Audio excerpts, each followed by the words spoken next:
성경 말씀은 룻기 2장 1절부터 7절까지입니다. 같이 교독하도록 하겠습니다. 제가 먼저 읽겠습니다. 나오미의 남편 엘리멜렉의 친족으로 유력한 자가 있으니 그의 이름은 보아스더라. 원하건대 내가 밭으로 가서 내가 누구에게 은혜를 그를 따라서 이삭을 주겠다 하니 나오미가 그에게 이르되 내 따라 갈지어다 하매 룻이 가서 베는 자를 따라 밭에서 이삭을 줍는데 우연히 엘리멜렉의 친족 보아스에게 속한 밭에 이르렀더라. 보아스가 베들레헴에서부터 와서 여호와께서 너희와 함께하시기를 원하노라니 그들이 대답하되 여호와께서 당신을 부르시기를 원하나이다. 보아스가 베는 자들을 거느린 사환에게 이르되 이는 누구의 소녀냐 하니 사환이 대답하여 이르되 이는 나오미와 함께 하겠습니다. 그의 말이 나로 베는 자를 따라 단 사이에서 이삭을 줍게 하소서 하였고 아침부터 와서는 잠시 집에서 쉰 외에 지금까지 계속하는 중이니이다. 아멘.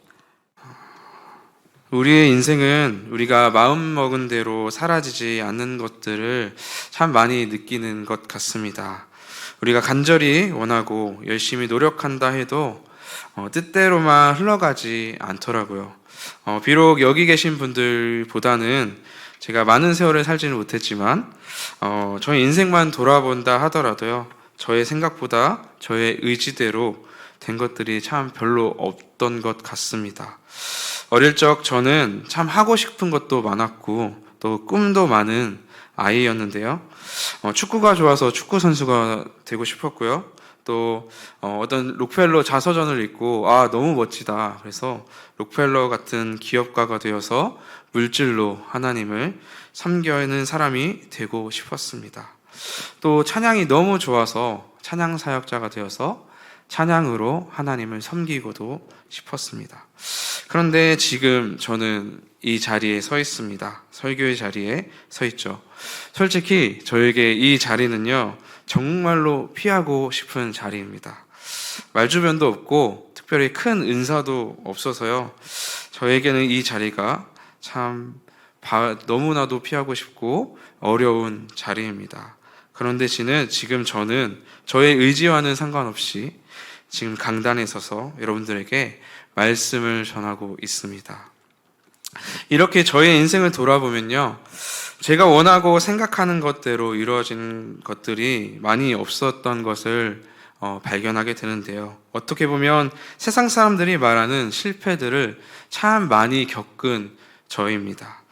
그런데 좀 더 자세히 저의 인생을 들여다보니까요, 몇 번의 전환점들이 있음을 발견할 수 있었는데요. 그리고 그 전환점에는 제가 생각하지 못했던 일들, 예상하지 못했던 그런 사건들이 있었다라는 것을 알게 되었습니다. 인생에 큰 변화가 있을 때마다 예상치 못한 우연한 일들이 있었던 것입니다. 지금 생각해보면 저에게 갑작스럽게 찾아온 이 우연한 일들이 저의 인생이 변화되고 전환되는 시작점이 되었다는 것을 발견할 수 있었죠. 우리의 인생은 생각보다 꽤 많은 우연한 일들로 채워져 있습니다. 우연히 전에 알지 못했던 장소에 가게 되기도 하고요. 우연히 어떠한 사람을 만나기도 하며 또 우연한 사건을 통해서 인생의 새로운 전환점을 맞이하기도 합니다. 오늘 본문 말씀 속에 나오미와 룻에게도 뜻밖의 우연히 찾아옵니다. 여호와께서 자기 백성을 돌보시고 먹이신다는 이 소식을 듣고요, 모압 땅에서 베들레헴으로 돌아온 나오미와 룻에게 때마침 그들이 돌아온 때에 보리 추수가 시작할 때였기 때문이죠. 나오미는 자신의 고향으로 돌아오긴 했지만 베들레헴에서 마땅히 살아갈 방법이 없었기 때문에 참 막막한 상황이었는데요. 그런데 때마침 보리 추수 시기였기 때문에 그나마 굶어 죽은 일은 면한 셈이었습니다. 나오미와 룻에게는 얼마나 반갑고 좋은 우연이었겠습니까? 칠흑같이 어둡던 나오미의 인생에 미세하지만 가느다란 희망의 빗줄기가 들어온 것입니다. 완전히 텅 비어버리고 비참했던 나오미의 삶에 어떤 변화가 시작되는 그런 조짐이 보이고 있는 오늘 본문 말씀입니다. 룻기 기자는 이 장에 들어서면서요, 나오미와 룻 위에 또 한 명의 새로운 인물을 소개하고 있습니다. 그 인물은 바로 보아스입니다. 성경은 보아스라는 인물을 이렇게 설명하고 있는데요. 우리 함께 1절 말씀을 읽겠습니다. 시작. 나오미의 남편 엘리멜렉의 친족으로 유력한 자가 있으니 그의 이름은 보아스. 아멘. 룻기 기자는 보아스라는 인물에 대해서 우리에게 몇 가지 정보를 주고 있습니다. 첫 번째는 보아스는 나오미의 남편 엘리멜렉의 친족이라는 것입니다. 보아스라는 인물이 아주 가깝지는 않지만 나오미와 관련이 있는 인물이라는 것이죠. 두 번째는 보아스는 유력한 자라는 것입니다. 여기서 유력하다는 말은 재력과 능력을 갖추었다라는 것을 의미합니다.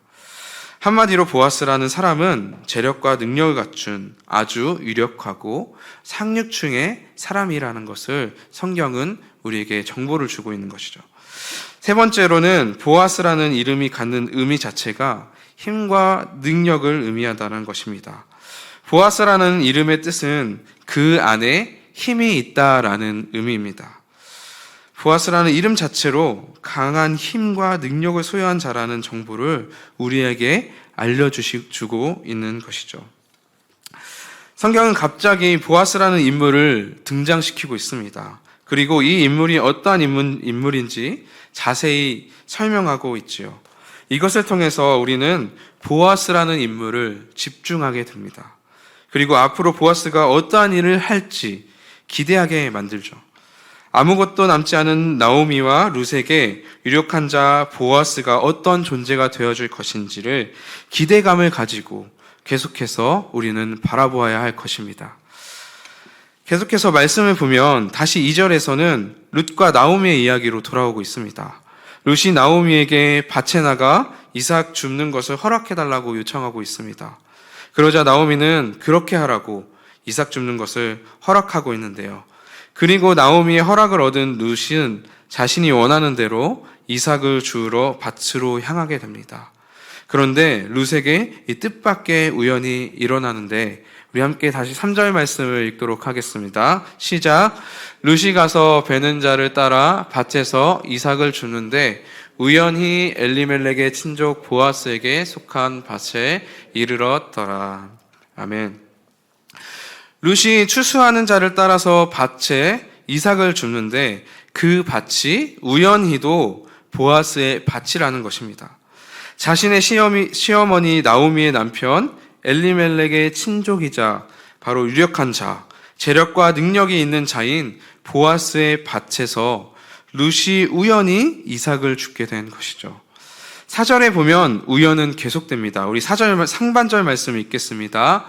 시작. 마침 보아스가 베들레헴에서부터 와서, 여기까지 읽겠습니다. 마침 보아스가 베들레헴에서부터 와서 우연히 룻이 보아스의 밭에서 이삭을 줍고 있을 때 마침 보아스도 베들레헴에서 자신의 밭을 둘러보러 왔다라는 것입니다. 다른 밭들도 많았을 텐데 룻은 우연히 자신의 시어머니 나오미와 관련이 있는 보아스의 밭으로 이삭을 주우러 가고 또 다른 날도 있었을 텐데도 보아스는 룻이 이삭을 줍고 있을 그 때에 마침 자신의 밭에 들른 것이죠. 우연히 그리고 마침 룻과 보아스는 이렇게 해서 서로 만나게 됩니다. 어떤 분들은 우연이라는 단어가 우리 기독교와는 어울리지 않다라고 말합니다. 그렇게 생각을 가지고 있는 분들은 기독교에는 우연이 없다라고 말하곤 하죠. 우연은 무조건 하나님의 작정하심에 의한 필연이다라고 주장하는 거예요. 우연은 없다, 필연만 있을 뿐이다라고 말을 주장하고 있습니다. 하지만 우연과 필연을 동일한 것으로 여기는 것은 두 가지의 단어가 가지고 있는 의미가 완전히 정반대이기 때문에 조금은 무리와 같은 주장입니다. 표준 국어 대사전에 의하면 우연은 아무런 인과관계가 없이 뜻하지 아니하게 일어난 일이라고 설명이 되어 있습니다. 반면에 필연은요, 사물의 관련이나 일의 결과가 반드시 그렇게 될 수밖에 없음이라고 정의가 되어 있습니다. 우연은 인과관계나 의도하지 않았지만 일어나는 일이고, 필연은 반드시 결과가 일어날 수밖에 없는 일이라는 의미이죠. 그런데 말씀에서 보이는 나오미와 보아스의 모습은 어떻습니까? 그들이 서로 만나기 위해서 어떠한 노력이나 의도를 가지고 있었습니까? 없었습니다. 그저 정말 우연하게 마침 그곳에 있었기 때문에 서로 만나게 된 것이죠. 신학적인 관점으로 볼 때요, 하나님의 사역에는 섭리라는 사역이 있습니다. 섭리란 하나님이 피조물들을 하나님이 정하신 뜻대로 다스리시는 아주 총체적이고 전반적인 사역을 의미하는데요. 그리고 하나님의 섭리에는요, 여러 가지 방식들이 있습니다. 그리고 그것들 중에는 필연이라는 방식이 있고요. 또 다른 방식은 바로 우연이라는 방식이 있습니다. 이처럼 필연과 우연, 하나님이 일하시는 그 방식에 명확한 구분이 있음을 설명하고 있습니다. 하나님께서 우리의 인생을 다스리실 때 필연이라는 방식을 사용하실 때도 있고 우연이라는 방식을 사용하실 때가 있다라는 것입니다. 우연한 일들을 통해서 우리의 인생을 다스리시고 인도에 가신다라는 것입니다. 물론 우연한 일들 또한 하나님의 주권 아래에 있지만 우연한 일이 필연적인 일이 될 수 없다라는 것을 많은 신학자들이 주장하고 있는 것이죠. 그래서 우리는 우연과 필연을 모두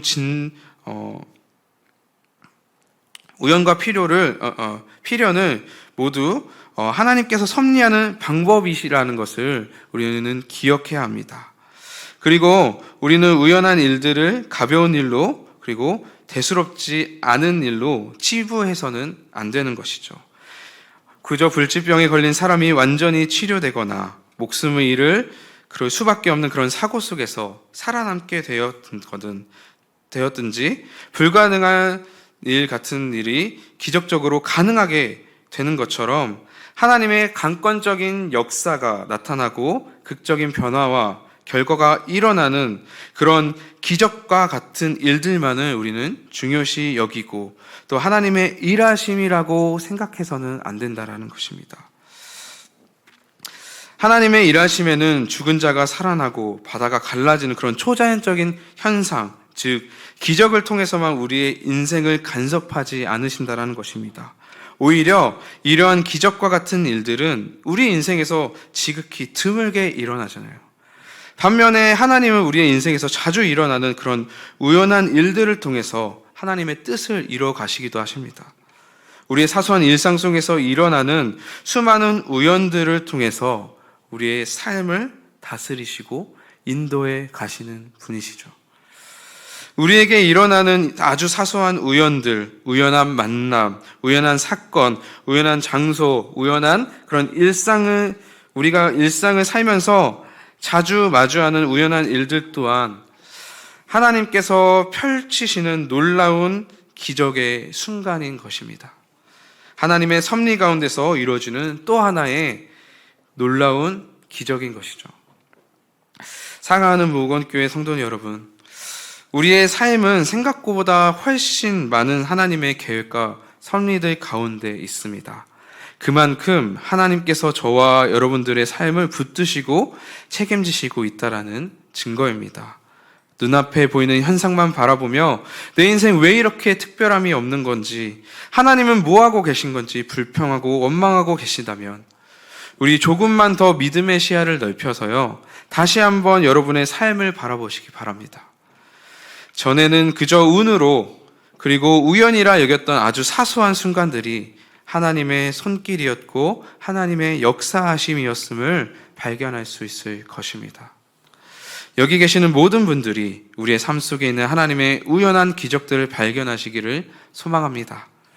그리고 하나님께서 우리의 삶을 다스리시고 지키시며 인도해 가신다라는 이 사실을 믿고 하나님을 의지하여서 불안과 염려 속에서 벗어나 주님이 주시는 평안과 안식 가운데 살아가는 그런 은혜를 경험하시길 주님의 이름으로 축복합니다.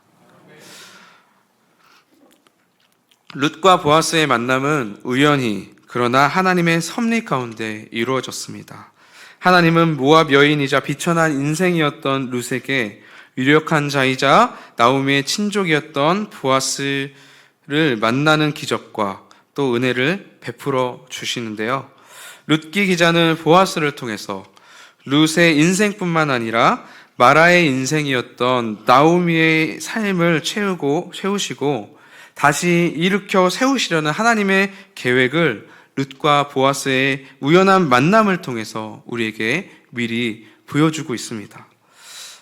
룻에게 보아스와의 기적적인 만남은 그저 운 좋게 일어난 의미 없는 만남이 아니었습니다.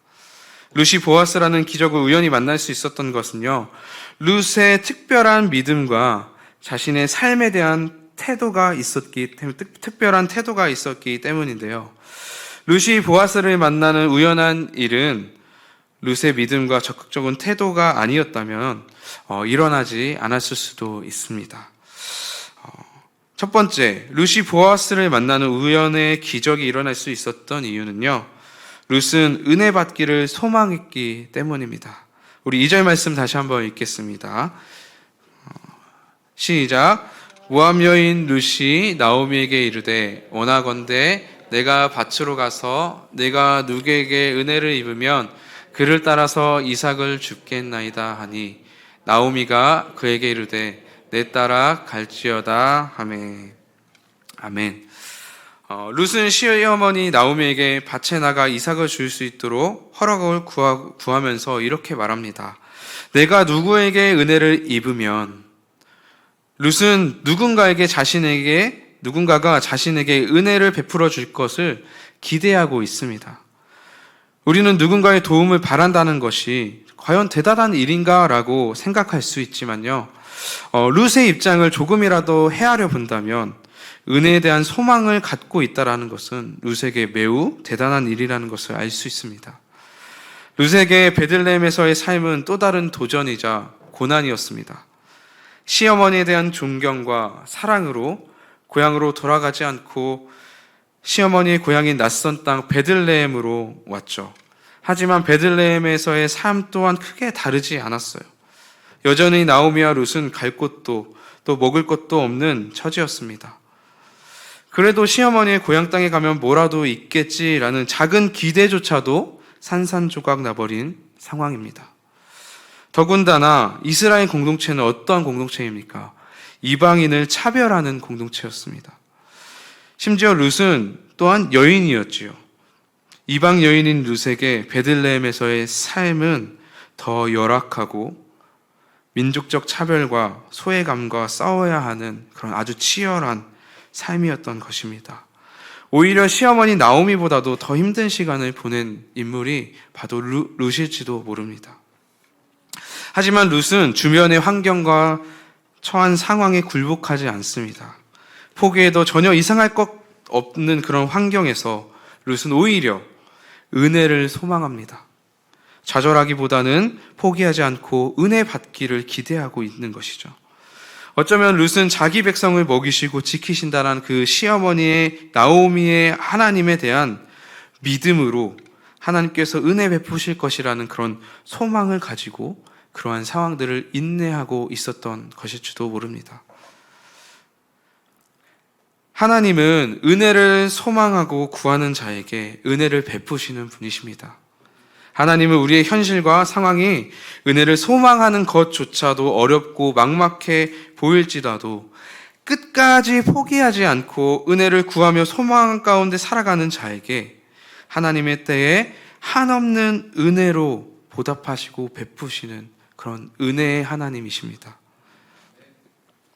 두 번째, 우연의 기적이 일어날 수 있었던 두 번째 이유는요, 은혜의 자리로 나아갔기 때문입니다.